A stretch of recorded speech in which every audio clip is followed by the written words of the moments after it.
Hey,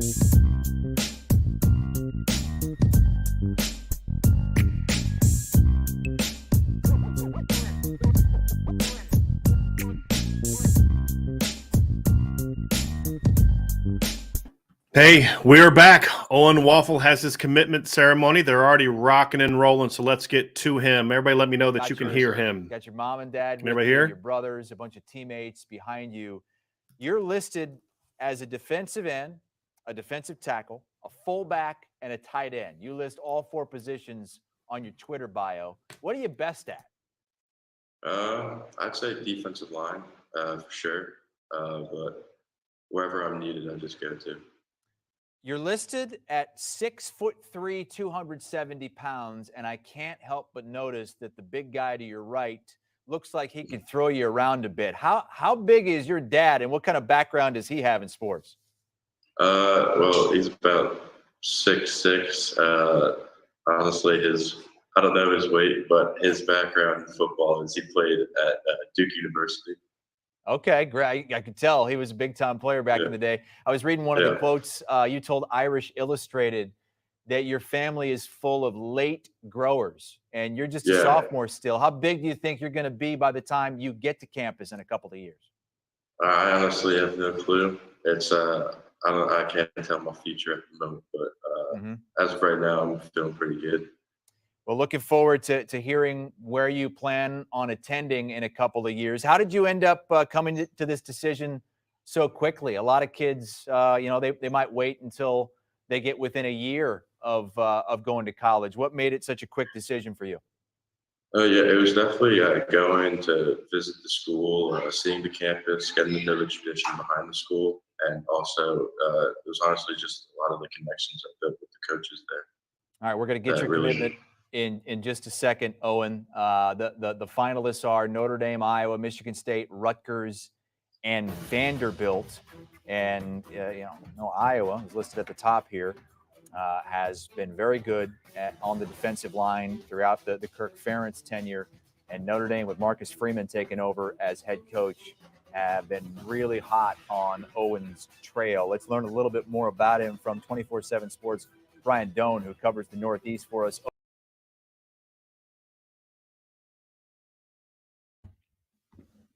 We will go back to that once they actually go back to Owen. I have no interest in listening to that guy talk. So let's just kind of briefly, Ryan, talk about this backstory because it's interesting. You've talked to Owen, you've gotten to know him a little bit in this recruiting process, and he told you what 2 weeks ago, right? That he had no decision made, he had no plans to make a decision. It was going to kind of happen down the road, but here we are today, and he's ready to make a decision. So let's give a little backstory to him. Obviously, he visited Notre Dame recently. Just what do you know so far of Owen Wafle? And what do you think kind of preempted him to make this decision as early as he has? And we'll find out what that decision is here very soon.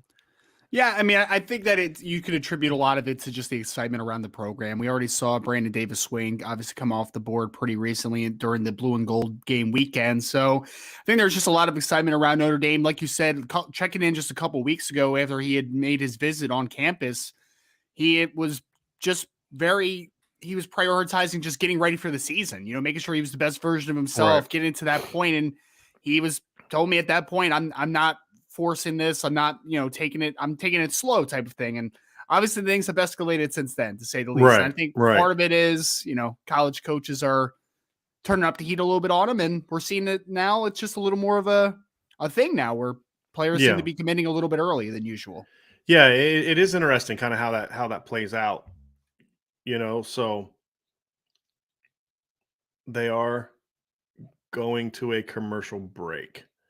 So the list is interesting. He had been to Penn State in early April. They didn't make his list because they haven't offered yet. A lot of the bigger schools have not offered him yet. He's a very intriguing prospect because, he's not that automatic, oh, wow, this kid is a big time player. This kid is a top 50 kid. This is a guy with this measurable or this thing or that thing, and it's his offer list is interesting because he's not that big time player, but it's I think a little better than the current offer list. Although Iowa State or Iowa and Michigan State are good programs. So he's a kid that I think would have seen his list blow up a little bit even more. But, right now you look at his rankings, he is ranked as the number 175 in the player in the country on the 247 Sports rankings. Yep.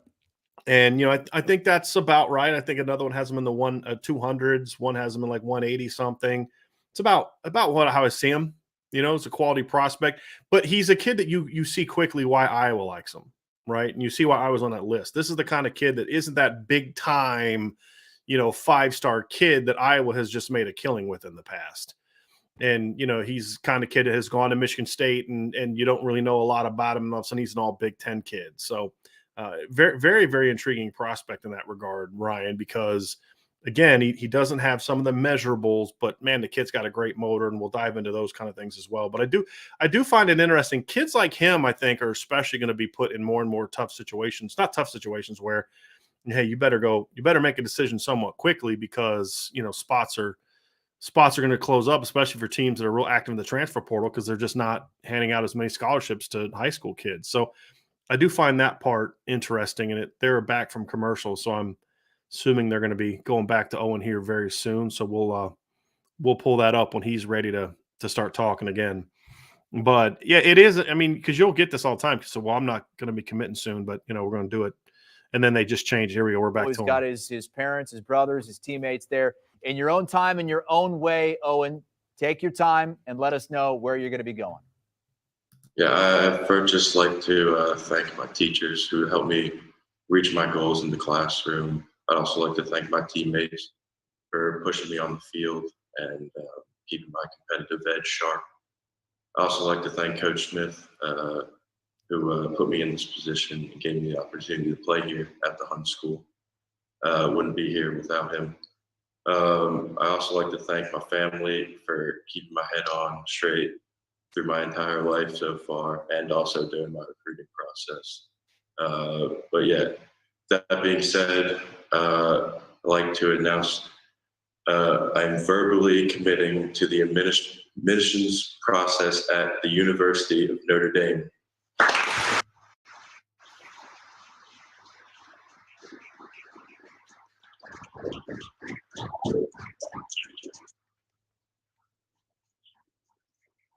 Congratulations, Owen Wafle, committing to Notre Dame. I saw the picture of you. You had the gold dome helmet on and that big gold boom box.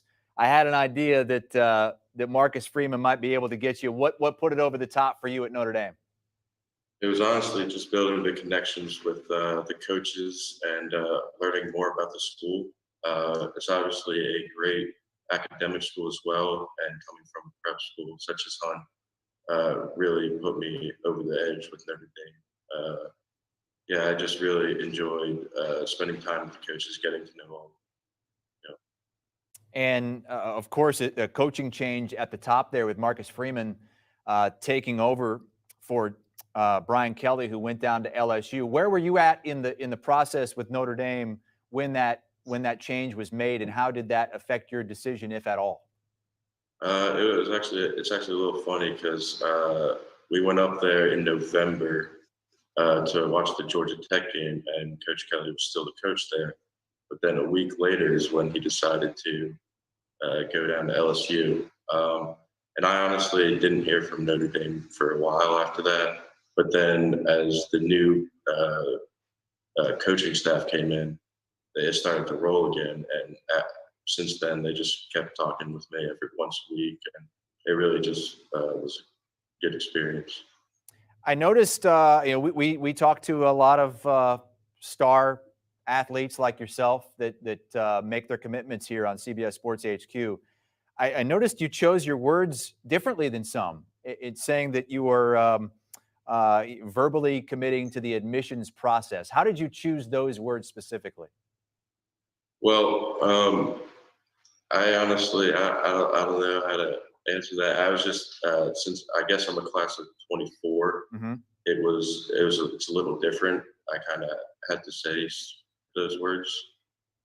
Gotcha. Okay. Yeah, it's interesting. Very unique. Class of 24, you got a ways to go, but already a member of the Notre Dame Fighting Irish. Why do you believe so much in Marcus Freeman, and what do you think he can do as the head coach at Notre Dame? Yeah, no, he just was one of those guys where you just want to listen to. And when I went up there, I believe in March, my dad and I sat down and talked with him for a long time, and we just believed in what he was saying. And yeah, no, I feel like the Notre Dame team is gonna be winning a national championship in the next couple of years. I got to imagine some of your teammates there behind you might disagree with you, because I know you have a lot of talent on that team who might be going elsewhere to maybe play against you at the college level. But first things first, you got 2 more years left of your high school career. Enjoy that, and congratulations. Okay, we're going away from that because that guy sucks. That is a terrible, terrible interviewer. What the freaking heck? Give me a break. Some of your teammates are going to disagree. Like, shut up, dude. Okay, so that's Notre Dame got a commitment from Owen Wafle from the Hun School in New Jersey. Notre Dame hasn't landed a Hun School kid since 2009 with Tyler Stockton. So it's been a while. And look, Ryan, we talk about areas where Notre Dame needs to start having more success, and I think that Northern Jersey schools, those private schools, the Catholic League, all those different, they've got to be doing better in Bosco. It's great to get 2 Bergen Catholic kids last year. They've got to get more guys from the Hun School. When they have big-time players, Notre Dame needs to get them. And I think obviously this is a good one because Owen Wafle is one of the better young kids in that league, if not, one of the top 2 or 3 kids in that league here as you move forward with underclassmen. So I think this is obviously a really quality pickup for Notre Dame beyond just the football aspect of this. So you would obviously know this really well since you are a Jersey guy. So this is just an area that Notre Dame in my opinion, has to start having more success moving forward. Yeah, I mean, he plays obviously the Hun School is right in Princeton, New Jersey. That's about 35 minutes for me, so I'm going to have to go watch Owen play a couple games this year, I guess, kind of in the near future. So, yeah, they traditionally, I mean, I talked to a coach yesterday that said in the last 8 years, they've putting out 71 players on scholarship into college football or something like that. And I have a backstory that's coming out about him because I actually have a buddy that coaches at the Hun School, and he spoke very highly of Owen Wafle and the character of player he is, person, and everything that he kind of brings to the table. So they need to continue to, because they've had success in the past, obviously going to New Jersey with the Brandon Wimbushes of the world, the Jason and Justin Adamalolas, Shane Simon. Like, they've had guys that have come obviously from New Jersey to play at Notre Dame, but tapping into the Hun School, which is a fantastic Catholic school here in New Jersey. And one thing that Owen's talked to me about in the past is the transition. He's not worried about that transition because he thinks that the Hun School has prepared him specifically to make that transition. So I have an article again that's going to kind of highlight a little bit of the coaching backstory, their opinions on him as a player come out here very soon, but one of the better players in New Jersey. I think he's one of the top 2 or 3 players in New Jersey, according to 247 Sports in the 2024 class. Top 200 caliber player, really, really physical, really, really explosive, good track and field athlete. There's a lot to like about a guy like an Owen Wafle. So let's kind of talk about obviously the how this impacts the class, and then we'll get into some more of the specifics of him, because I think it's a very interesting recruitment. We'll dive into kind of my thoughts on it a little bit, but obviously he is the second defensive lineman to commit, actually the second player overall to commit to Notre Dame in the 2024 class, and they're both defensive linemen because right now Al Washington is absolutely killing this recruiting thing at Notre Dame. So that obviously, what is like 4 of the last 5 commits, I think, have been defensive linemen. I believe that's accurate, right? Because that is. You obviously have him. You had Devin Houston. Oops, just I'm so powerful. I just snapped my pencil in half. Devin Houston. You had Boubacar Traore and Brandon Davis Swain. And then the only one in between that was what? Sullivan Absher? Or did Sam Pendleton commit after the Blue Gold game, or was he before the Blue Gold game? I always get his. He was after Blue Gold, so it might be 4. So basically, he's standing now. Washington are carrying Notre Dame's recruiting right now. Exactly. So, big pickup. So he's number 2. Talking about the position fit, he plays mostly defensive end in high school. Although sometimes it's 4 down, sometimes it's 3 down. You will see him occasionally slide inside to the three technique at times.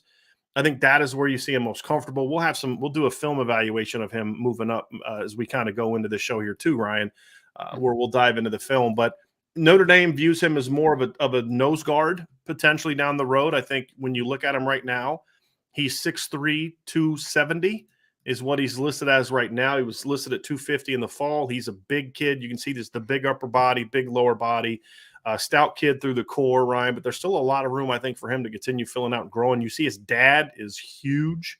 Yes. Somebody had mentioned, like, is this kid short? Because he looks short in the photos, and then you realize his dad's 6'6".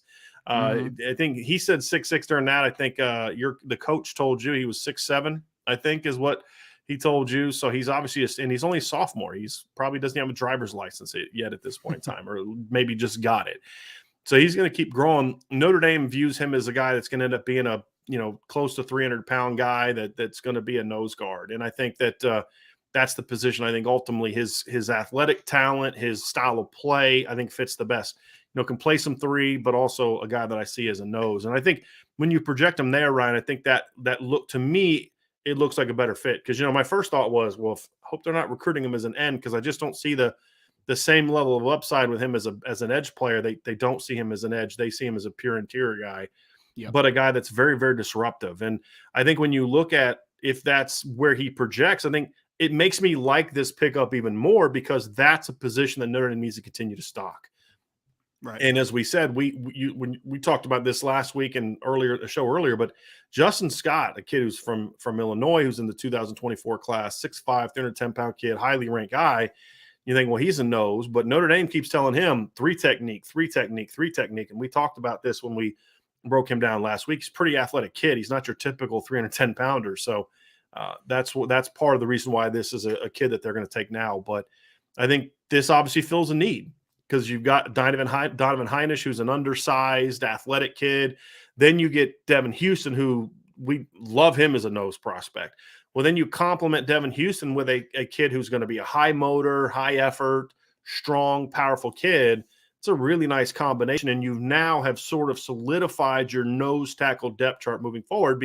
And if he grows the way that Notre Dame thinks he's going to grow, it only adds more to it, because, again, he's as big now as Donovan Heinisch was when he was a senior. Right. And that's a big thing, is because I'm not someone who believes you need like the 320, 330 pounders that Georgia has. It's a different defense. But I also don't want to be going out there with a bunch of 275 pounders all the time at nose guard as well. And obviously Devin Houston is much bigger, is going to be a 300-pound kid. I think Owen Wafle is going to be a 300-pound kid. So you're starting to see Notre Dame really up their girth inside at nose, but also not sacrificing penetration and disruption ability for that size. And that's the tricky part for Notre Dame when it comes to landing nose guards that fit that defense. Yeah, no, it's a great note. And I actually like the note too about his dad. Not only is he a massive guy, he's also a Duke grad, right? So obviously the academics are very important to the Wafle family, to say the least. So I love Owen's fit into the defense as a nose. Like you said, right now he's 6'2" and some change, 275 pounds is what his coach told me. And we got to remember, again, he's only a sophomore. This kid's going to be 295, 300 pounds when it's all said and done. Maybe even before he gets to Notre Dame, he might be over 290 pounds. It's very possible. So I know we're going to dive into the film a little more, Brian, but like some of my favorite parts, and I agree with you, to the defensive end portion of this conversation, just not a really flexible guy. He's more of a linear guy, right? But he's explosive linearly for his size. I mean, when I was talking to the coach said, coach also coaches track and field at the school. And he says, most of the time Wafle's over with the sprinters or the hurdlers doing like their drills and not really working on the throwing portion, although he is a shot putter for the team. So kid's a very explosive player in a straight line, which at that nose position, being a penetration style nose, I think that really fits into how they see him and the role in the defense that they need. Yeah, and I think that's going to be the interesting piece, Ryan, for me, is how does that part of his game grow? Because, again, he is a younger kid, and he's either going to grow and get tighter, or he's going to grow and get more explosive, right? And when you watch him, he puts a lot of film out in regards to him working on hurdles, like you talk about the hurdles, right? He's working on jumping over them, doing like lateral things, doing footwork drills. So he clearly is trying to put in the work to improve that flexibility. Yeah, exactly. And because that's a thing where you're going to continue to improve and grow. But again, it as a nose, those things aren't quite as, if we're being honest, those things aren't quite as important. Those are things that I think hurt him if you're talking about him trying to grow into an edge or a Jason Adamiola type of 3 technique, but that's not his game. That's not what you're recruiting him to do. He is a bull. And I think that those things don't quite matter as much if you're playing that position. So I think that's the thing too. It's how you evaluate him is gonna be determined by what position do you see him playing. If you think he can get, if you don't think he can get the size to be a nose, then you're gonna ding him a little bit. Because he's not going to be a 12 tackle for loss guy as 3 technique, and he's not a big end. If you're someone who thinks he can be a nose, then I think that raises his value and his ability to be a really good part of this class. So I think that factor, that fit really matters for him more. Like with Brandon Davis Swain, was like, is he a big end? Is he a 3 technique? Don't care. I think he projects to both. I think with Owen, I do think there's a little bit more of a more narrow projection, 3 technique as a run defender only, but nose is where he could really have an impact, in my opinion, Ryan. Yeah, no, I agree completely. And one thing that I really loved about the conversation with his coach, Coach Davis, Brian, was the fact that he called him an anomaly. And again, this is a school that has had good success producing talents. And basically saying that, like, this kid's a rare player, man. Like, I don't get these kids every year. I mean, not even just from the talent level perspective of what they traditionally get at the Hunt School. He talked all about his work ethic. He said an elite athlete who is an elite worker. And that's something that really kind of stood with me when evaluating, because when you watch his film, which I know, again, we're going to get into, kid's an Energizer Bunny, man. Like, he has an incredible motor. I mean, the first clip that we're going to show you is him playing fullback, and again, playing at the Hunt School, which is a good school here in New Jersey, and being the player that he is already as a sophomore and being a starter on the defensive line, also playing fullback, also playing some tight end.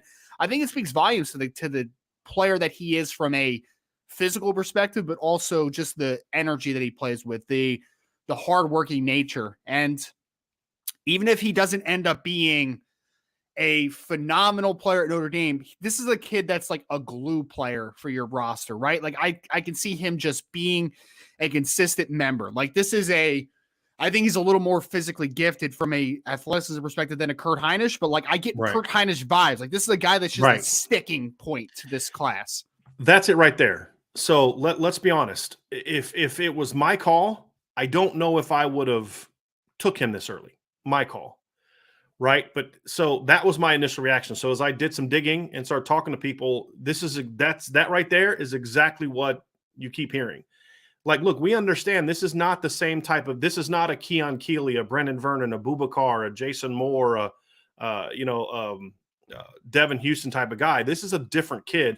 And from what I was told by a couple different people is that Coach Freeman values greatly the fact that you have to have different types of personalities on your football team. And it's not just always about recruiting the highest ranked or most physically gifted guy. You need guys on your team that are going to bring that warrior mentality to your football team. It's why they went after Preston Zinter. Yes, there are more athletic or bigger or highly ranked guys in Preston Zinter, but you know what he's going to bring? He's going to bring a lot of what Drew White brought to the table in a bigger body, right? And you need guys like that, and he would point at, Cincinnati, not every guy was Sauce Gardner or Myjai Sanders. Some guys were Darian Beaver. Some guys were the DeBlanco kid, right? Some of these guys were just glue players, I think is a word you use. I think that was a word that you used. And that's Kurt Heinisch, right? Like, Kurt Heinisch was not, he went undrafted, right? But he was a 5-year player at Notre Dame. That was a key cog in some really good defensive lines, because what we talked about with Kurt was he was going to bring it every single day. Does that kid look like he misses a workout? And you see photos of Owen Wafle, a kid doesn't miss workouts, right? No. And he's the kind of guy that's just, it's kind of like what you expect to find from the best kids in Jersey. It's like they're going to have a little bit of a chip on their shoulder, a little bit of, I don't know if chip on their shoulders, a little bit of an edge to them, right? Like you're going to get kids that are going to be high motor, hardworking. That's kind of what you expect to find from a kid like this from the state of New Jersey. We're relentless. We're relentless in Jersey. Word. And that's something Marcus Freeman wants. And I know you're being funny, but it's also very apropos because, again, one of the best teams I ever coached on, over half our roster was filled with Jersey kids. And, that's just, you expect certain things from them.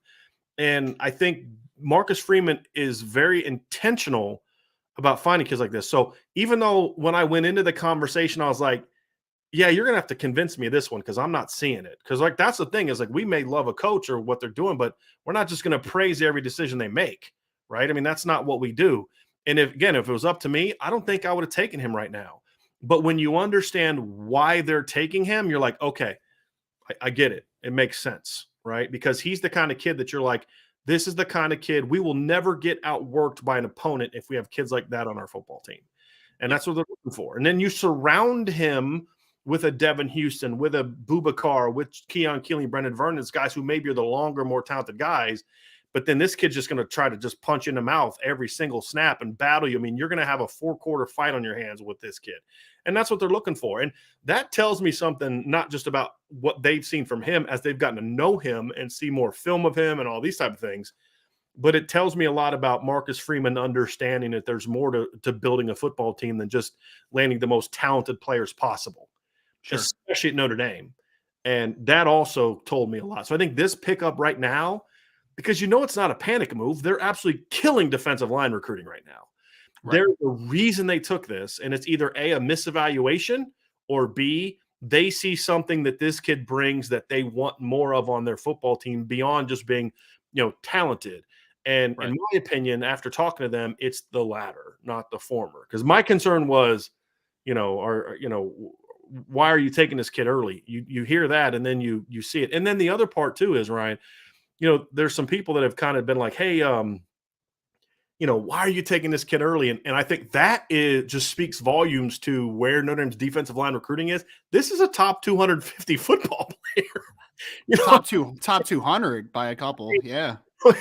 And we're like, dude, should you really take this guy that early? I mean, it just speaks volumes to the way that Al Washington and Marcus Freeman and now Al Golden are combining. Because what I was told is Al Washington is the primary recruiter, but Al Golden was very involved in this one as well. Being a Jersey guy, was very involved with this one as well. So I think when you hear that explanation, Ryan, it makes a lot of sense why Notre Dame not only took him, but pushed to get him this early in the class. Because as you said, he had no intention of committing this early. And I think Notre Dame kind of used the whole, do you see what's on our board?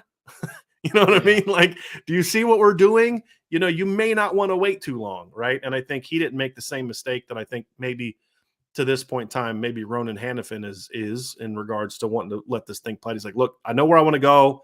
That's where I want to be. Let's make it happen now.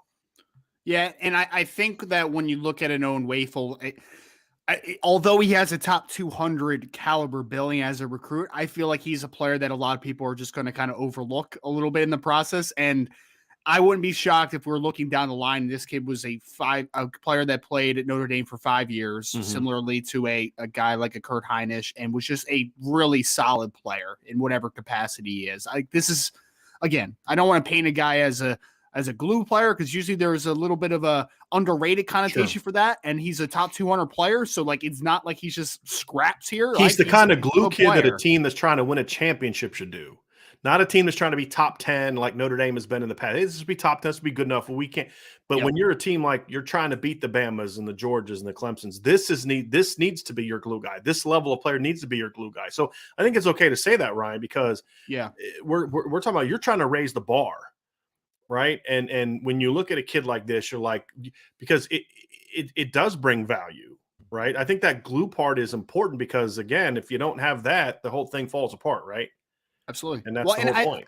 I mean, a guy that I think of similarly like that, and maybe this is a comp, maybe it's not, I don't know, but Derek Landry was kind of a glue guy, but he ended up being a really good player for Notre Dame his last couple years, but like that's what he was. Like, I don't think he was that highly recruited of a player, Derek Landry, and he turned himself into a great football player. Like that's undersized, right? Exactly.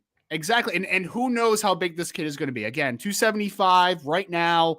His father's 6'7". He's a shade under 6'3". Maybe he's a guy that ends his high school career. He's a 6'4" kid and the one thing that his coach said that I'm looking forward to kind of getting a real measurement on someday, Brian, but he said that he has insane length for a guy that is his height. I don't know how true that is. It could be coach talk. It could not. It doesn't really like he has good, solid length, and we'll show this on film, but it doesn't look like he has that elite length like we've seen some of these other guys have had. So, Ryan, you know what time it is, right? It's time to watch film time. It's Film time time? to watch some film. There's no Mhm. doubt. So let's get into some film here, Ryan. We are going to break down Owen Wafle's film. So let's get that on there. And he is number 32. As Ryan said, the first clip we're going to be looking at is of him playing fullback, and he is not going to be playing fullback for Notre Dame. Although you never know, he may get into some stuff. But I love the fact that he starts this film off just destroying that poor kid. Here's a defensive end.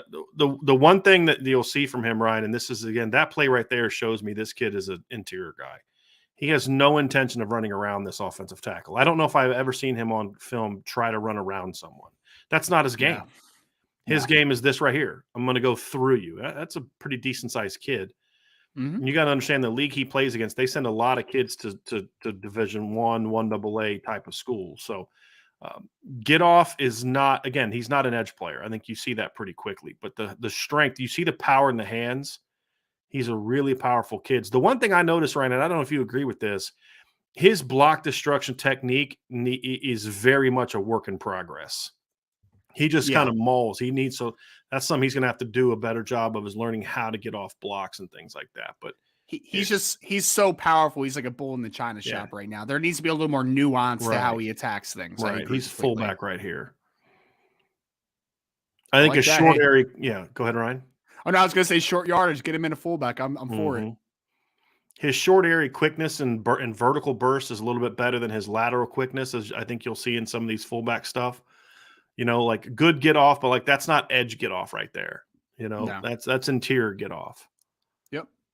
Now, and he's, again, I think you're going to see there's a little bit of tightness with him, right? Mm-hmm. He's a linear winner, and that's fine. As a nose, you don't have to be an incredible change of direction guy. You need to be able to attack a gap, and I think that he has that in him. Here's another example. He's looking for contact, right? He embraces contact. He just throws this guy to the side. I mean, there's no technique there. It's just power and effort. And that's all. I mean, that's what it is. That's who he is right now. He's a power effort guy, Ryan. He doesn't really have great and that's not a shot at his college, high school coach. He's a sophomore in high school.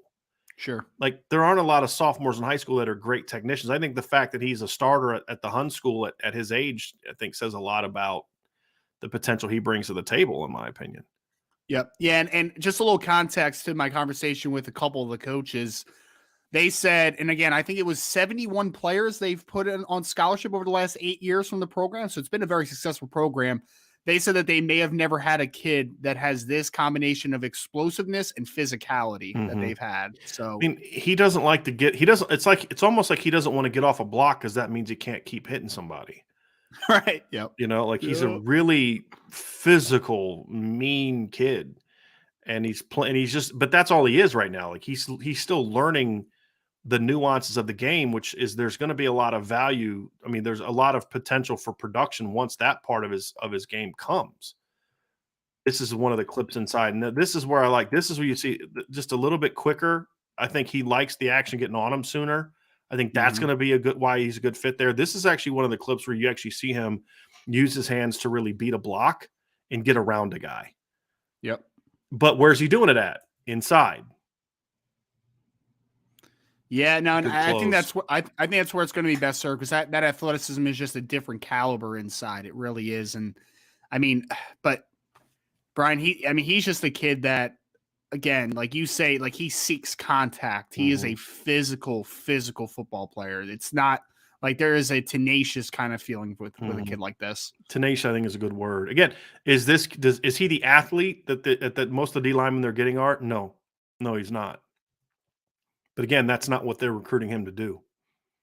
Like this is an example of him kind of, you see this is not a highlight, right? Like he kind of gets beat there, but you see the motor. He never stops. Like you said, relentless. He spin moves out of this and then bam, I'm going to go make a play. And then it ends up turning into a tackle for loss. That's a pretty decent get off right there. Again, vertical get off. That's what he can do. That's where I like him. He's got a little bit of explosiveness when it comes to just that quick vertical release. Yep. Yeah, you don't want him bending angles. You want him moving in a straight line. Again, got to work on the block destruction. That's definitely going to be a big part of where he's got to take his game. Here's another one playing inside. This is a nice get off. And he has a natural low center of gravity to him. Yep. He's got like naturally good pad level. And as he learns even more to keep his shoulders low, it's going to be even a bigger impact. Well, he's taking on 2 guys. This kid's got a great motor. He's got a lot of natural power. Yep. A lot of natural power. He literally just ran through 2 guys. Ooh.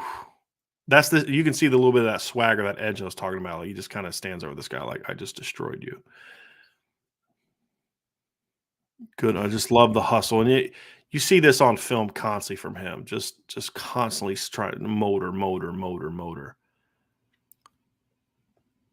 And I'm fine again. If you want to throw him in as goal line fullback, make fullbacks great again. I am against that because the last time Notre Dame tried to put a defensive player in at fullback, it was against South Florida in 2011. And on that play, Jonas Gray fumbled and South Florida returned to like 95 yards for who was the defensive lineman? Ethan Johnson, and they also had Manti Te'o on their fullback as well. Gotcha. Yeah, I was not a big fan.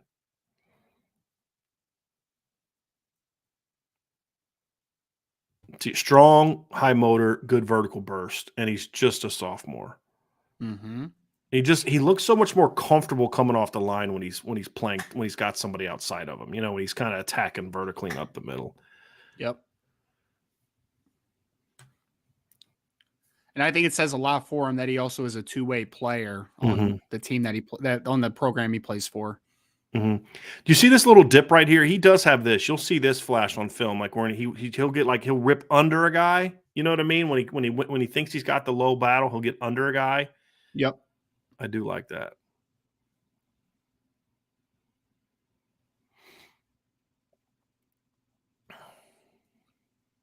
These poor offensive lines are playing, by the way. This defensive line is eating them alive. Yep. Yeah, he's got some good film. So that is Owen Wafle on film. And I think you guys everybody will see this, Ryan, is strong. For his age, he is strong. I mean, he's got some really impressive physicality for his game. And then you see the quickness. You see, the vertical quickness. You also see some of the tightness. You see the powerful hands, but you also see a guy that still needs a lot of work from a technical standpoint, which, again, sophomore, that's going to be the case. So I think overall, Ryan, even though it was a pickup that I'm not going to lie, I did not like. My initial reaction was like, really? Because why? Why do I have that reaction? Same probably the reason you had it, Ryan, is because man, they're bringing in like all these top 100 guys. Do you really want to bring in a guy? That was my initial reaction. But when you talk to them, it does make a lot of sense. And, look, he's 6'2", 6'3" is where he's listed as. He's 270. You saw his dad. He's just a sophomore. He's probably going to grow an inch. I don't know if he'll grow more than an inch, but sophomore to senior, you usually see taller kids will grow an inch, right? You're going to see him. He's going to be minimum 290 pounds by the time I'll be shocked if he's not 290 by the time he's a senior in high school, because he's got 2 years of high school left. So I think you're going to look at a kid that minimum when he's done playing college football or high school football is going to be 6'3", 290 minimum. Sure. Yep. And I mean, that's significant. That's 20 pounds bigger than what Kurt Hinish was when he finished playing high school football. Right. Yep. So the point being, you're not going to have to pump up 30 pounds onto him to get him big enough to play nose guard like they did Kurt Hinish. And if he can bring even close to the motor and the attitude that Kurt Hinish brought to the table, you're going to love him. So for sure. You see what makes him good, Ryan. And again, you now couple him after Devin Houston, who I view, and you may disagree, tell me if you do, I see Devin Houston as being sort of like the one in this combination because he's bigger, he's more athletic, he's more of a disruptor. Then you bring in Owen Wafle as sort of that guy off the bench that comes in and, okay, now you've had to deal with Devin Houston and what he can do. Now this kid's going to come in and just punch you in the mouth, and then you rotate through. And now all of a sudden you're looking at the nose guard position saying, this has a shot to be a pretty darn good position moving forward with these kind of kids. So I think that's kind of where I look at this and say, boy, I think this commitment makes a lot more sense to me now than it did when I first heard that they were going to take him. So it's a good pickup. Yeah, and I think one note that you kind of alluded to for me is last show we were talking about the wide receiver room and how we like that they all have different styles. I think that kind of goes to the same position for nose tackle, right? Like you want guys that kind of bring a little bit different, right? Because I feel like you have Devin Houston that can do a little bit of everything, could even play some 3 tech in a pinch, obviously. And then you bring in a guy like this where, I mean, if you're having a tough time, kind of working in pursuit and you just want to put this kid as a tilted nose on the backside and just have him wreak havoc like this, there's penetration upside to both players, but it's different type of penetration. Devin Houston's going to win more about being a flexible athlete on the interior. And then this kid is going to win more on just being a really explosive first step mover in an Owen Wafle, a guy that has really good pad level and really good first step explosion. So there's different ways to create that penetration, but I think combining that with a couple of the different type of players that we have on the roster right now, if you're Notre Dame, I think that there is a lot of upside with an Owen Wafle in that role. I really do. And I don't want to undersell him, because again, he's a top 200 player. I just don't want it to come off as like this guy's a throw-in. I mean, top 200 player in the class for 2024. It's just that you're bringing him in to do something different than you're bringing in a Keon Keeley or a Jason Moore. That's the point, right? He may do more of the dirty work. You may look at the end of the game, he's got 3 tackles and a half a tackle for loss, and you're like, all right, whatever.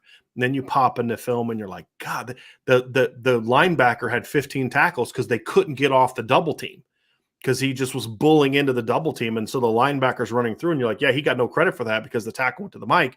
But that nose guard who's just kicking you in the face every play is not letting you get up to the mic.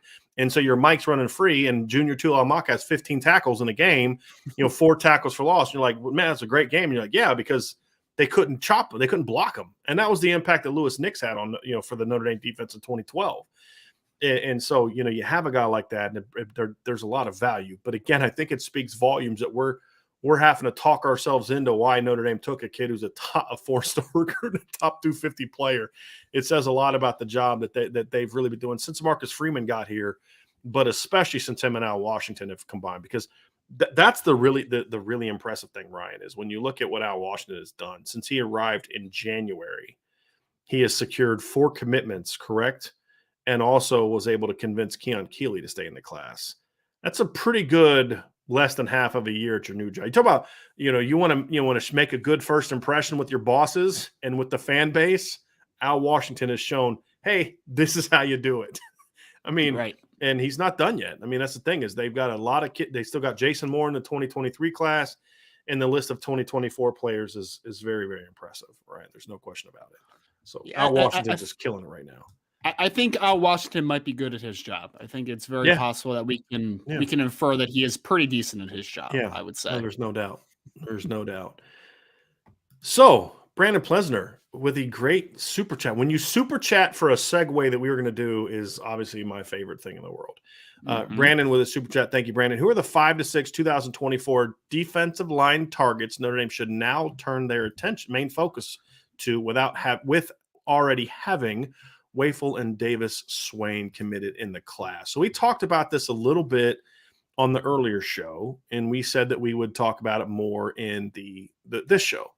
Right. So let's dive into that, Ryan. Let's dive into sort of the 2024 class. First of all, the numbers in the class are going to somewhat depend on what you do with if you're able to get Jason Moore or not. And so I think 4 is the minimum again. If you get Jason Moore, it makes it easier to get to 5. I think we'll see how they do moving forward. I think another thing is when you look at the way that they're recruiting the D-line, it tells me more and more and more that they do plan on being more of a 4-down front moving forward, which is something we were a little bit unsure of when you looked at it, because we weren't sure just exactly, would Coach Freeman continue to do what he did at Cincinnati? Would they adjust to maybe more what Notre Dame does? And it looks like Al Golden is and Coach Freeman and Al Washington are all kind of combining to put this thing together. It does look like they're going to be more of a 4-down with the potential to be 3, because when you recruit as many big ends like they're having, it's super easy to transition to a 3-down if the need is there. But there's, from a pure number standpoint,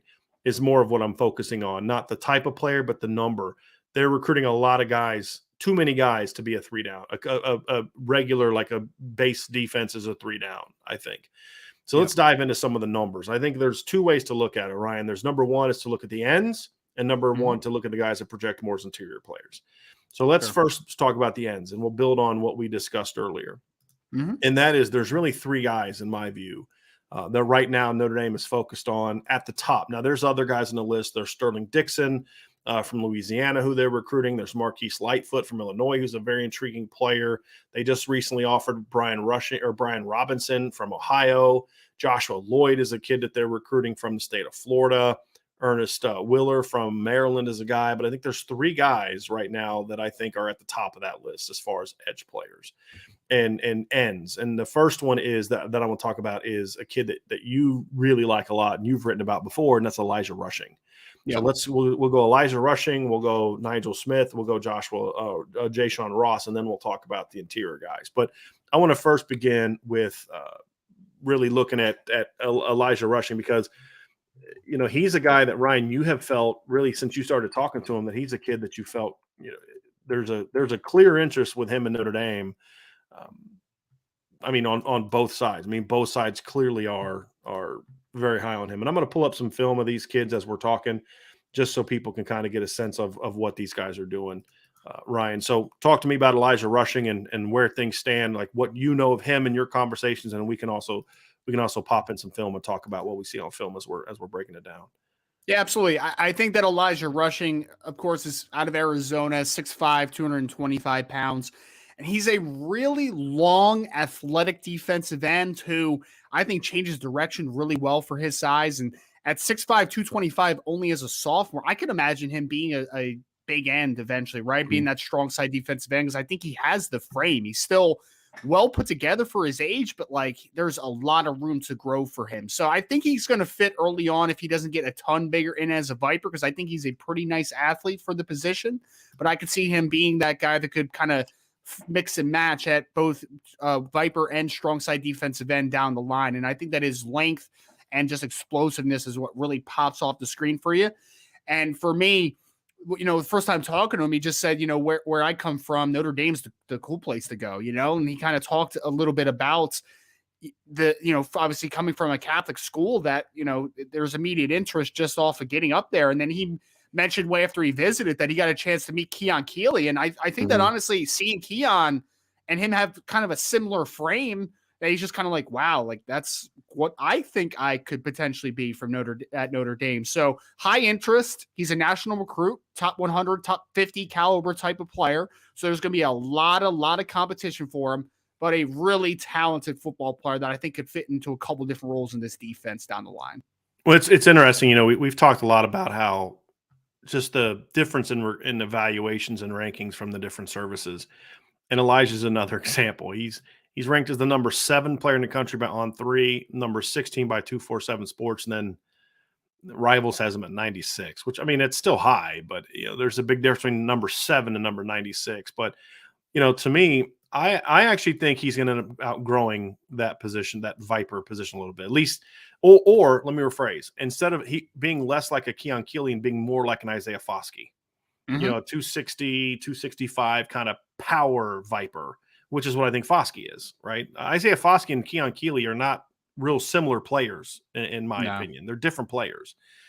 And the nice thing about the way that Notre Dame runs their defense is I think you can play a Keon and a Foskey together if they're your 2 best guys. So let's say Notre Dame recruits Elijah Rushing to be a Viper, and you're down here, and by his sophomore year, it's very clear that him and Keon Keeley are the 2 best players on your defensive line. That's fine. He can easily move to the big end position, and I think handle that role by the time he gets to college. There's no doubt about it. But you see that right there, though, that play right there. He doesn't always do this. I think that's the thing is, because he is a young player. He's still learning the game. But this is when you see, oh, yeah, that's top 10 player. He doesn't always show this burst, right?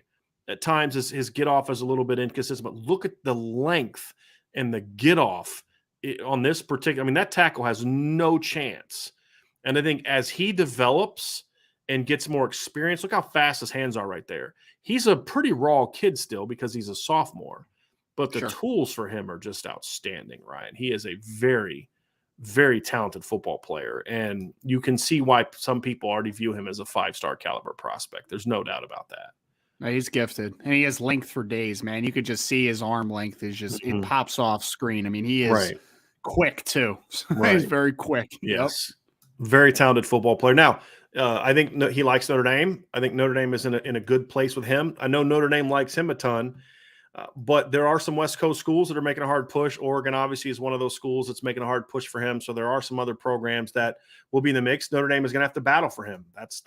There's no doubt. So even though I think he likes Notre Dame, he is an elite prospect. He's a guy that everybody is going to be coming after. So it's going to be very interesting. But to kind of Brandon's point, I think one of the nice things is you've already got two kids in the class, two good football players in the class.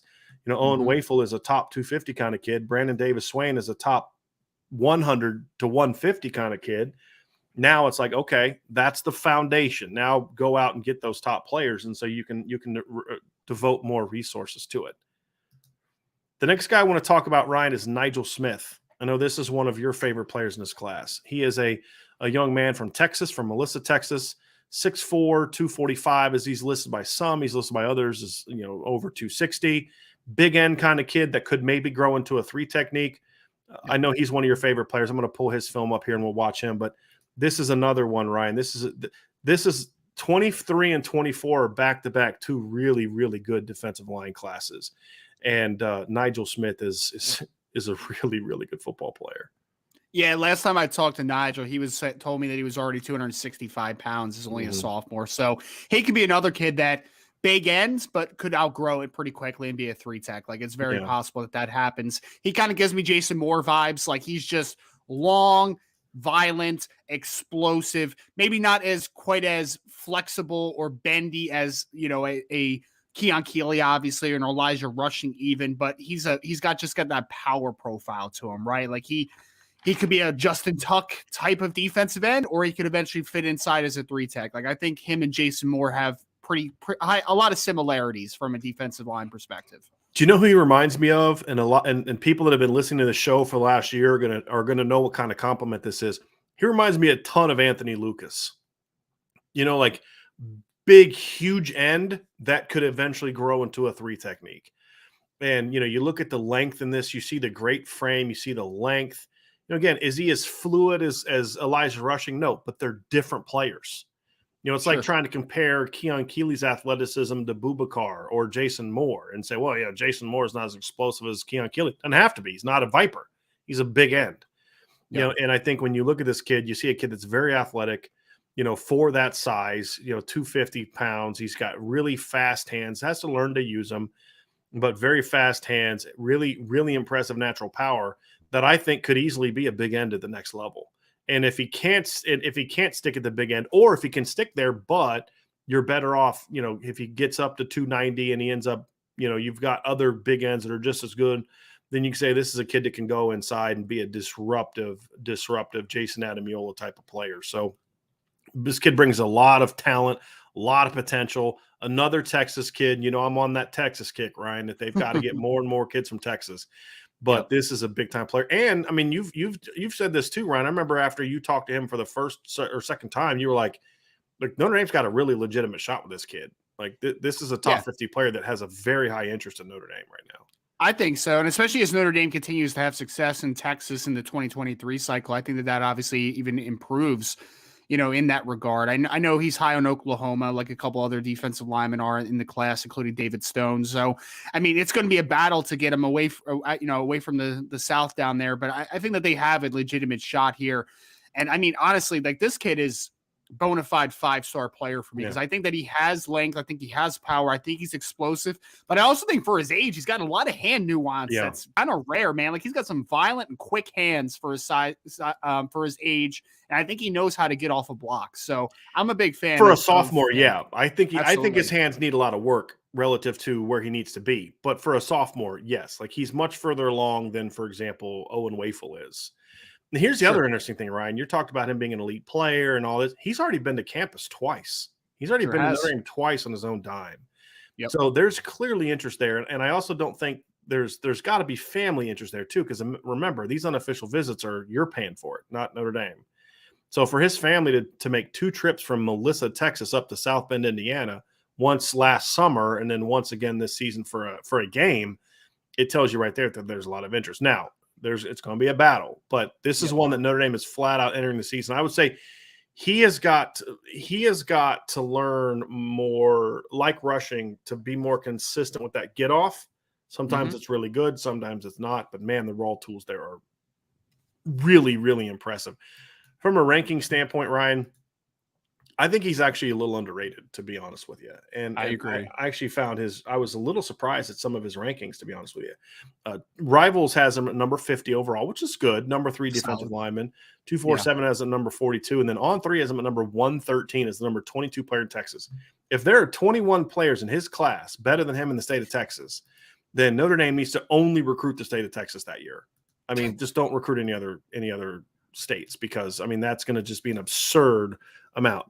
I'm being sarcastic because there's no way there's 21 better players in the state of Texas. I don't know that for a fact, but I have a hard time believing that. We'll see how everything it develops with him, Brian, obviously, because he's got 2 years left. But I would be surprised at the end of it if there's 21 players better than him in the nation, to be honest with you. That's kind of my point. That's kind of my point is there's no flipping way that this kid is the 22nd best player. I would say this. I'd even probably argue with you if you wanted to say there's 21 better players than him in the state of Texas. If you look at both classes, 23 and 24, I think I'd debate that with you. And Texas is loaded, but to have him 22nd player in the state of Texas just seems a little crazy. It also seems to me, how can you have a kid ranked 113th, but yet in 22 of the top 113 players in the country from the state of Texas? Like, okay, that seems a little bit much for me. And I'm someone who's a big pro state of Texas guy. Yeah. So let's get to this next guy, Ryan. Jay-Sean Ross. Not a name that a lot of people know. We have not had a chance to really connect with him yet, so we don't have a lot about his recruitment, other than the fact that this is a guy that the Notre Dame staff is very high on. He is a kid from Kansas City, Missouri. We know that Notre Dame is trying to make a run into the state of Missouri. And he's a kid that goes to St. Pius X, so obviously goes to a private school. I believe that's a private school. And so we're going to watch this film, and I just love the fact that we're talking about a defensive end, that the first play we're going to watch on film is of him playing a wide receiver, which I absolutely love. And he's clearly not a wide receiver by right. that. But by look that at release. that. But look at that. How many defensive ends can make that catch, right? And that's my thing. But this kid's a pure Viper. I mean, this is a pure Viper type of prospect. Long, athletic, lots of tools. He is a big ball of clay because he doesn't really know what he's doing yet. But you know the thing that I was impressed by, and you see it there, the first time I watched this film, the thing I was surprised by is this kid plays hard. He does. Like, you kind of think about those longer athletic guys that aren't super big. You're like, he's going to be athletic, but can he really handle the athletic part of the game? This kid plays hard. And that's how many DNs can do that? Right. Well, that's the thing that popped to me is even that play that we saw there. Like, he's very flexible and he has great recovery skills. Yes. Like, he's getting close to the ground a lot of times, and he's able to kind of contort his body in weird plays to get his body back in position. Like, it's very impressive for his size. This is a defensive end doing this, folks. And here's the even crazier part: not one service ranks him in the top 100. Ryan. He's ranked 125th by 247, 220 by Rivals, and 278 by On 3. There are not 277 better football players in the country than this kid. No, just watch how quickly he changes direction, and again, the flexibility. The motor, though, it's like that's the thing that gets me. Is like there was the one play we saw earlier where he's got like 3 people trying to block him, and he just kind of fights through them and goes and makes a sack. You know, like this kid's a really good football player. And somebody asked on a D Troll Hunter said, "How long are this kid's arms?" I don't know, but they're very long. Very. I think they're super long. You know, this kid's got a ton. I mean, that's a defensive end, everybody. That's a D end making that play right there. You know, like this is a really, really, really talented player. That if you're talking about like drawing up a Viper in the lab for the 2023, I'm drawing up Keon Keeley. If you're going to ask me to draw up a Viper in the 2024 class, it's Jay-Sean Ross. They're throwing him screens, folks. He's doing damage with it, man. It's he's a 6 foot. He's listed at 6'3", 6'4", listed at 220 pounds. I mean, he's got some decent thickness to him, but he is a high motor. But see, usually when you use like the term high motor, high effort kid, you know, battler, you're thinking like a guy you're thinking like a Kurt Heinrich, Myron Tungvaloa, Mosa type of kid. This is a kid with like Isaiah Foskey potential that also has that motor. And that's what I love about this kid. And I don't know if you've had a chance to watch this film yet, Ryan, but This is I think you watched it yesterday, day before, Yeah. something like that, first time Yep. when we kind of got put on the radar about him. But this is you're like, man, this kid. You're like, okay, this kid's really, really, really, really good. Yeah, really, really good. He's one of the more flexible defensive ends I've seen in either the 2023 or 2024 class. Again, guys, like it's when you're almost getting contorted to the ground and you still have the ankle flexibility to stay up and to be able to change direction. Like it's not typical stuff. It's pretty rare. Yeah. Really, really impressive kid, Ryan. Really impressive kid. So I don't know where Notre Dame is with him. He hasn't visited before, I don't believe.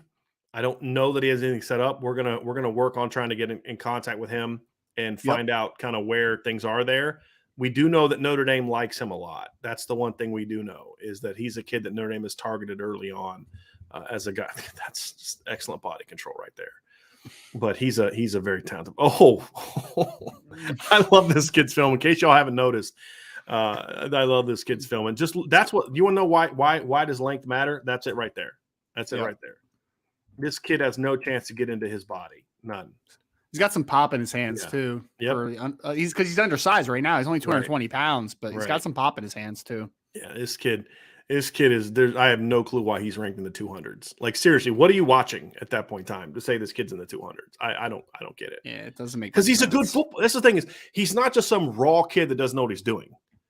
Right? He's a football player. I mean, this kid's a football player, man, and he's really good. He's really good. So that is Jayshon Ross, everybody. So I think now y'all know like why you get a little bit fired up about Jayshon Ross because he's a really good football player, really good football player. And like I said, we'll try to find out here soon, where things stand with him. But we do know that Notre Dame is trying to get involved with him. So that's the edge players, Ryan. And I think when I look at the exterior players, I think it'd be nice to kind of you got to get minimum one of those three. I think if you get one of those three to go with Brandon Davis Swain, you got yourself a really good edge class.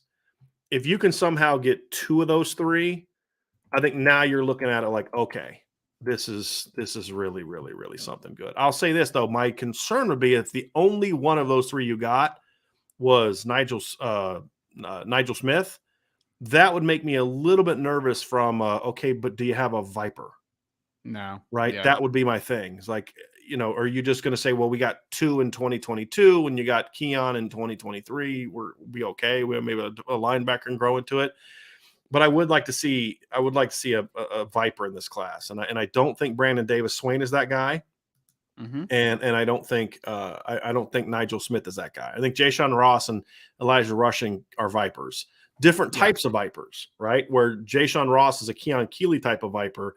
I view Elijah Rushing as more of an Isaiah Foskey type of Viper, right? A bigger 250, 260 type of guy, a little bit more fluid than Isaiah was, not as powerful and twitchy as Isaiah was coming out of high school. So that's the edge guys. So let's talk a little bit about the interior guys, right?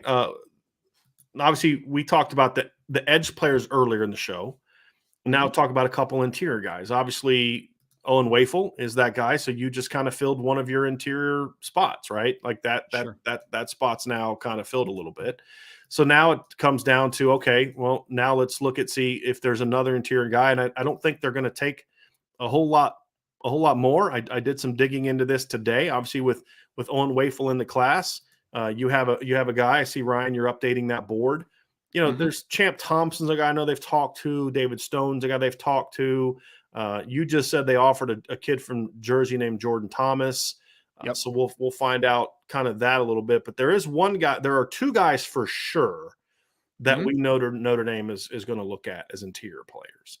And one of them is a local kid by the name of Justin Scott. Obviously, we've talked about him. Let's pull up his film. Justin Scott is from Chicago, goes to St. Ignatius. We watched his film. Did we pop in his film last couple weeks ago or a week ago? I'm not sure. I think we just talked about it. I don't think we popped it in. I know you and I were watching his film in a stream, but I can't remember if it was like after a show or not. But Justin Scott is listed as 6'5", 310. I don't know if he's 310 because he's so lean. I mean, he is not your typical 310-pound sophomore. He is a lean kid. And the thing is, I actually thought when like, oh, this is probably a nose tackle, but when I talked to people familiar with his recruitment, and Sean talked to him, it's 3 technique is what they've talked to him about, and so Yeah.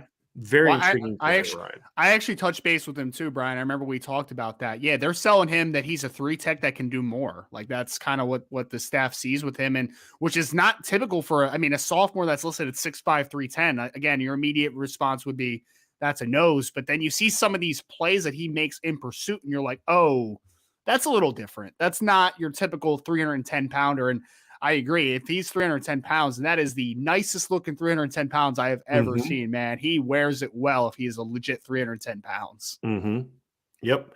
He's a good athlete. That's the thing I like about him is you see him come off the line. Now he's a bit raw too. Again, it's just a common theme for sophomores, which is why I don't normally like looking at sophomores. He's got a really nice get off. The thing that I was surprised by, Ryan, is he's a pretty smooth athlete. Like he's not a super explosive athlete. Like meaning like he's just going to come off the ball, Jason Adamiola style. That's not what he is, but he's fluid. Like we talked about how Owen Wafle is a little bit tight, got a little bit of tip tightness. That is not the case with Justin Scott. He is a very smooth athlete for such a big kid. And I mean, he's almost like a kid. You could even have him like maybe lose 10 pounds and then build it back up with muscle. Cause I mean, he's got like a little bit of baby fat, but even then it's like, man, it's a pretty lean kid. Right? A really great frame. I'm told that he's a very high academic kid as well. It's still early. I don't personally know this, but some of the people I've talked to about the Chicago schools this is one of the better schools in Chicago from the Catholic League from an academic standpoint. So, again, if some of y'all from Chicago in the chat can let me know if that's accurate or not, but that's what I've been told by some people that it's so he goes to a school that's supposedly a really good academic school, and you see how he moves. I mean, that's a 310 pounder like that. That's it's different. It's different. It's not a typical 310 pounder. This kid makes plays in pursuit that just should not be possible at his size. Yep. Very, very impressive kid on film, Ryan. And again, this is an area that Notre Dame's got to lock up. Notre Dame, if there's a big time kid from Chicago, Notre Dame's got to get that big time kid from Chicago. And Justin Scott's that kind of guy. Now, I think he is a kid that if you watch a little bit, I think there's a little bit of because he's so big and strong, I don't think he realizes even what he can do.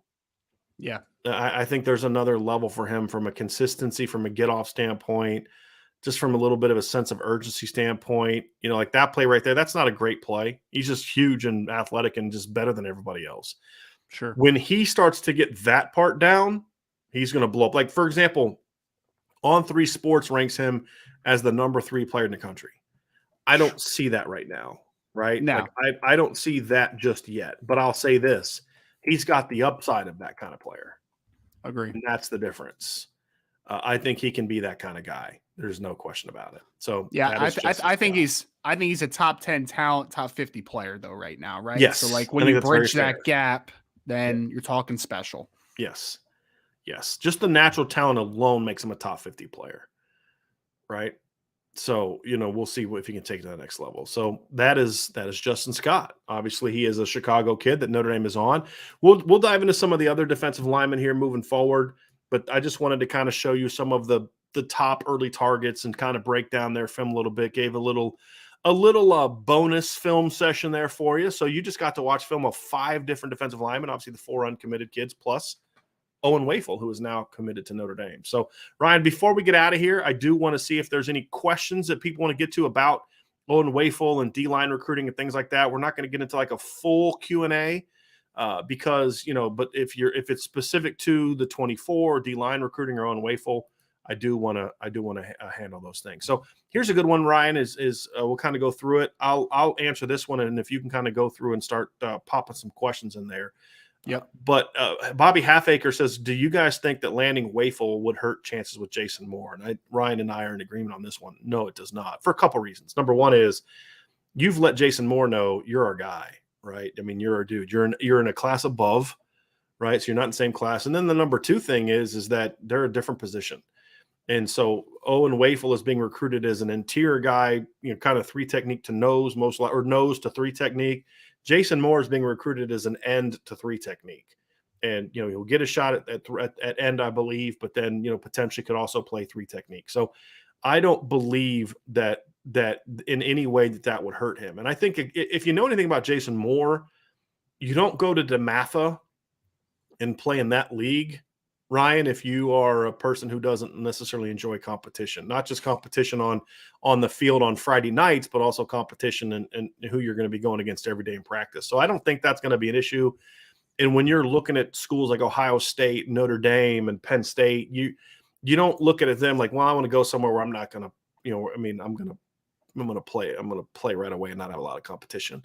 So I don't think Jason Moore is a kid that's going to be worried about having to compete for an opportunity. I think the fact that he's still considering Notre Dame says everything you need to know. Because if he was going to be afraid of, if he was going to be sort of hurting your chances by getting him, then it would have been landing Boubacar and Brennan Vernon and Devin Houston would be the thing that would concern him more than landing Owen Wafle, because they're just such different players. But that hasn't hurt him. If anything, it's helped. And also, too, y'all have to understand is, because the game has changed so much, you don't play just 4 defensive linemen anymore. No. You're going to play 8 guys a game, hopefully, right? And so that's the other thing is like, hey, man, look, you're both going to play. Who's going to play between so and so and so and so? Well, both. In an ideal world, they're both going to get a chance to play. Mm-hmm. Brandon Plensner says the 2024 D-line dream class. Brandon Davis Swain and Owen Wafle, who are now in the class. Justin Scott, Nigel Smith, and Elijah Rushing or Ernest Willer Jr., who is, I believe, from Maryland, correct, Ryan? Yes, he is a Maryland kid. Yes. Also a pure Viper. We'll break him down at some point in time down the road, but he is also more of a Viper kid as well. Mm-hmm. Tommy Guns with a super chat. What's that, Ryan? Were you going to say something else? Oh, no, I was just going to say, Willer's like 6'4", 225, similar to Ross. That's all I was going to say. Tommy Guns with a super chat. Just for fun, who would you vote for to be his high school patron saint? Attila? This is about Owen Wafle. Brita or Timor? Obviously Attila. The Huns. Attila the Hun. Absolutely. You got to go with the guy at the top, man. Come on now. All right. Guinea pig clips. Can this kid have a Keely-like rise? My guess is that came during the conversation. I think that was rushing. Deshaun Ross. I think it was rushing. Okay. I think it was rushing. Trying to look at the times of when we were talking about kids. My answer to both would be yes. I think the thing about rushing, though, Ryan, is he's already kind of there. Sure. In most of the – I mean, one had him like 7th, one had him 16th. He's already in that Keon Keeley range. Keon, when Notre Dame landed him last June, he wasn't even a top 100 player. It's crazy. Which I think was wrong. I just think they didn't know about him yet.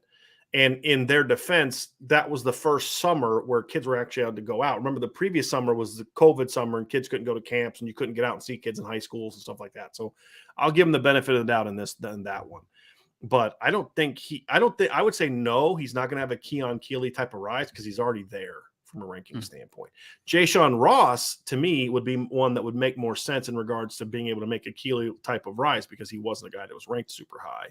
Right. When they were kind of going through that process. So I think that would be for me, the one that would be a little bit more like, okay, I could see that happening in my opinion. So that's fair. Yep. Then we have another question from DMND13. What are the chances Wafle is the lowest ranked D line in the class, and how ridiculous of a class would it be if that ends up being the case? I mean, if our dream class is something to the degree, and we've already talked about, because again, we're talking a dream class, so it's somewhat unrealistic to a degree, right? So if we're talking Elijah Rushing in the class, if we're talking Nigel Smith, and let's say a Jashawn Ross is combined with the Brandon Davis Swain and an Owen Wafle, then yes, he would be the lowest ranked player in that regard. And I think that speaks about. We're talking about Devin Houston just committed, right, Brian? A few days ago, right? Mm-hmm. And he could end up being the lowest ranked defensive lineman in the 2023 class, and he's a top 200 player. And I see similar that some people are going to underrate a little bit of what Owen Wafle is, but that just speaks to the volumes of the recruiting job that Notre Dame's doing on the defensive line the last 2 cycles. It's incredible. Mm-hmm. We have a question here from Nothing Personal.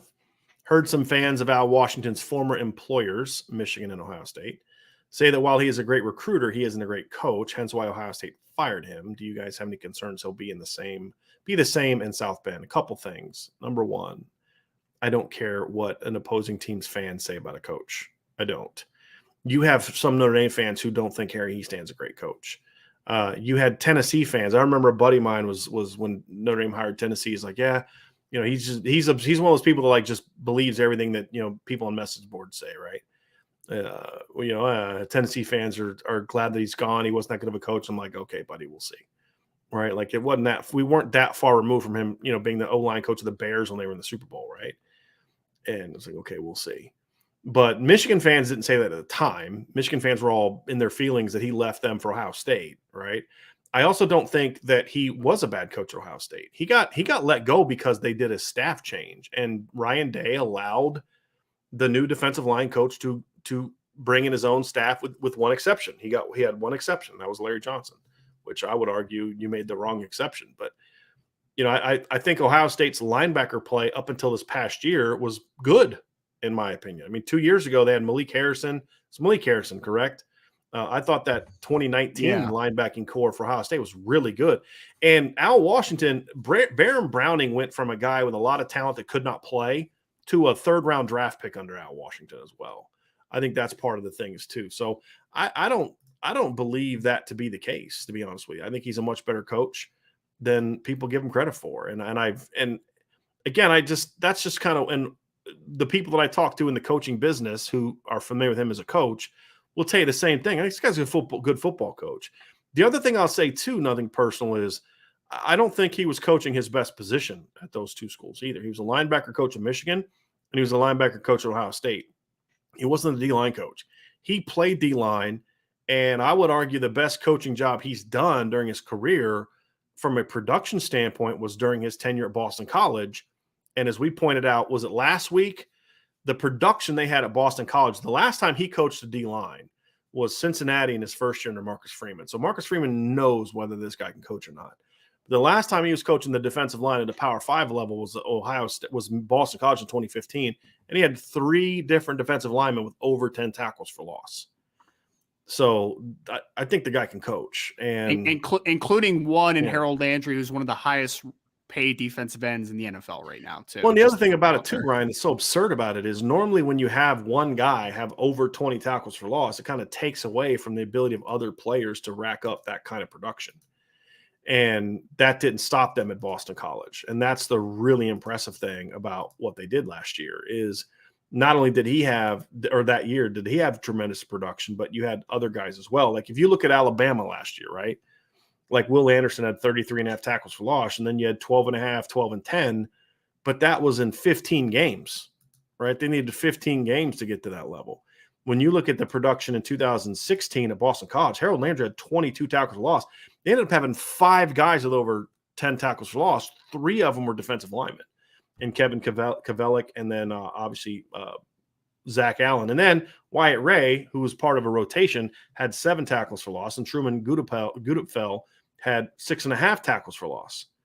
So, I mean, they were super productive in their 1 year with him. And then if you look at kind of what they were before and after, good, but not quite as good, in my opinion, when you look at the production before and after. Like the next year after he left in 2017, with Harold Landry still there, they had 1 guy with over 10 tackles for loss, and that was Zach Allen.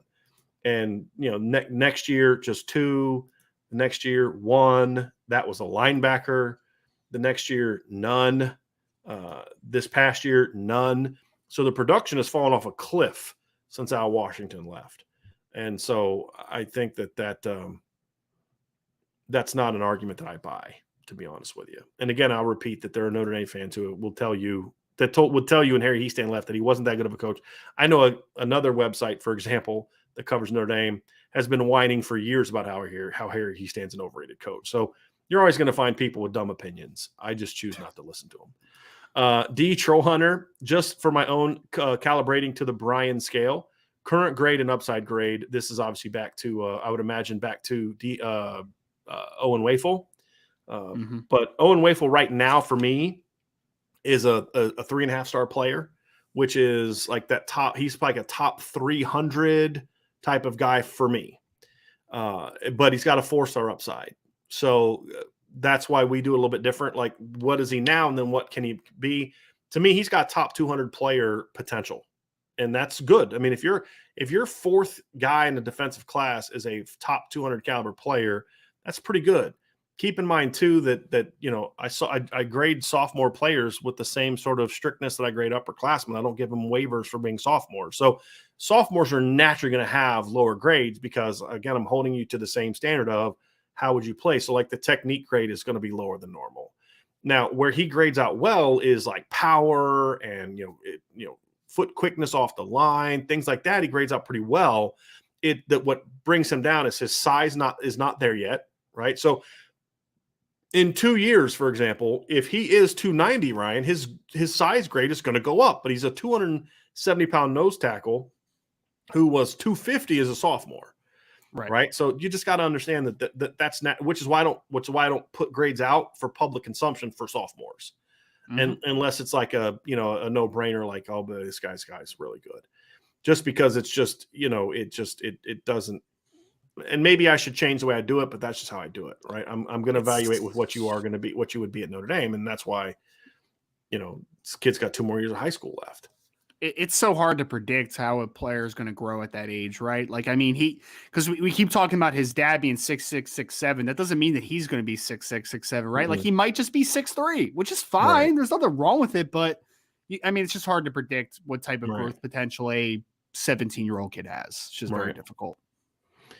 I think the other thing too is even if he's only 6'2.5", Ryan, he's a nose guard. That's the thing is at that position, that height, like his height is not I don't care one bit about his height right now. And he's got, to me, seems to have average to slightly above average arm length. It's not great. It's not bad though. He's not like this little short arm Tyrannosaurus Rex. You know what I mean? Like he's got good arm length, but he's got nose tackle, but that checks higher as a nose tackle than it would if he was an end. It's the size. It's the kid was 250 as a sophomore on film. He's listed at 270 now. For a nose tackle, that's too small. So I'm only grading him off of where he is now. But again, that's why I don't release those kind of things. I think it's too early to be grading sophomores in like a national ranking standpoint, if I'm being completely honest with you, because most of these kids are super raw and you really don't know how they're going to be. You're just basically going off traits or tools or measurables or whatever. And I don't think that's necessarily a way to go with it. But what I know about the kid is this. He's really strong. He's got a great motor. He's not just strong, but powerful, because those things aren't always the same. You can be weight room strong and have strong hands, but not a powerful player. He is that. And he's got the athletic tools, and I like to project really well to that position. And so I think it's a good pickup. I think he's a really good football player. It's just, my only thing was like the timing of it. But at the end of the day, they are putting a higher premium on some of the intangibles that he brings to the table, that they believe we need as much as we need his power and his, his ability to play nose, blah, blah, blah, blah. We need that motor. We need that energy. We need that toughness. We need that attitude. We need that swagger just as much as we need his power and his ability to penetrate, his ability to block, destruct, and all that kind of stuff. And again, it just shows me that, and I've heard this before. I heard this with Preston Zinter. I've heard this with a guy like Ronan Hannafin. I've heard this with some other guys that are like, look, not only are these guys talented, but these guys have the attitude that we need at Notre Dame. And that says a lot about Marcus Freeman's mindset of it's not just about recruiting the most talented players. It's about building a team. And I'll say this, that is something that Dabo Swinney did a phenomenal job with, which is why Dabo won 2 titles at Clemson during a time when Urban Meyer only won 1. Because Urban Meyer was so obsessed with recruiting the best players and highly ranked classes and all that. And Dabo's like, I don't care. That guy may be higher ranked, but I know what this kid's going to do every day. This kid's going to show up and give me this, that, and the other. And that's why he's winning titles with guys like, James Skalski at linebacker. You know what I mean? Because he understands, yes, I need my elite players. And they went out and got elite players. But they also needed to mix those guys with blue collar, right attitude, give me everything you got. Answer the bell when it matters most type of guys. And I think that's the right way to build a team. And that's something that I think Nick Saban hasn't gotten enough credit for over the years, especially early on when he was trying to establish the culture of the program, is he would find guys like that. And I think Notre Dame needs guys like that. And when I was explained to me that way, you start to see why, okay, if you view him as that, then I understand more so of why they didn't make that kind of run, or why they made that kind of run at him. Bob's an idiot. B. Ryan, the more I've thought about the transfer portal's effect on recruiting, and I think it's possible Notre Dame lands a top class every year if nothing changes. I think I understand where he's going. He says, as other top programs go heavy into the transfer portal and lighter on high schoolers only taking their top targets and looting other schools for transfers. It's going to have an impact to a degree, but not to be number one, because you're talking about instead of taking 28, Bama only takes 24. Instead of taking 25, they take 22, 21, 20. That's still enough guys for them to be ranked high if they're getting a bunch of 5 stars like they normally get. So I think you're onto something, and I've talked a little bit about this in the past. I also don't think every program is going after transfer portal guys. Georgia's not making a run at a bunch of transfer portal guys. It looks like Kirby is still trying, for the most part, going the high school route. Dabo is 100% going the high school development route. I mean, he's he's not even paying any attention to the transfer portal except like a kid here, a kid there. Notre Dame is that way. Even Alabama. I mean, it's very targeted. They got Eli Ricks and they got Jameer Gibbs. Did they get many besides that though? Like, they got the receiver from Louisville. They've got several. They got the offensive lineman from Vanderbilt. They're going much more the transfer portal route than other teams. Yeah, they've definitely gotten some guys. So Bama's going that way because that's a 70-something-year-old coach who's just worried about winning now. He's not thinking about 3-4 years down the road. Kirby, as much as I dislike him, is still trying to build a program. You know, Dabo's trying to establish a program. Nick Saban's trying to go out and win the 2022 national championship. That's it. Right. And I understand that to a degree, but I think it's easier to do that when you're 70-something than when you're 36 and you're trying to establish something. Ohio State hasn't been a big transfer portal team.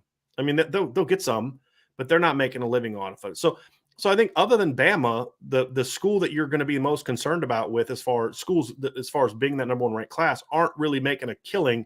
Because that was Ryan's point, is if you're just getting a couple 2 to 3 portal kids a year, you're not like only bringing in 15 high school kids anymore.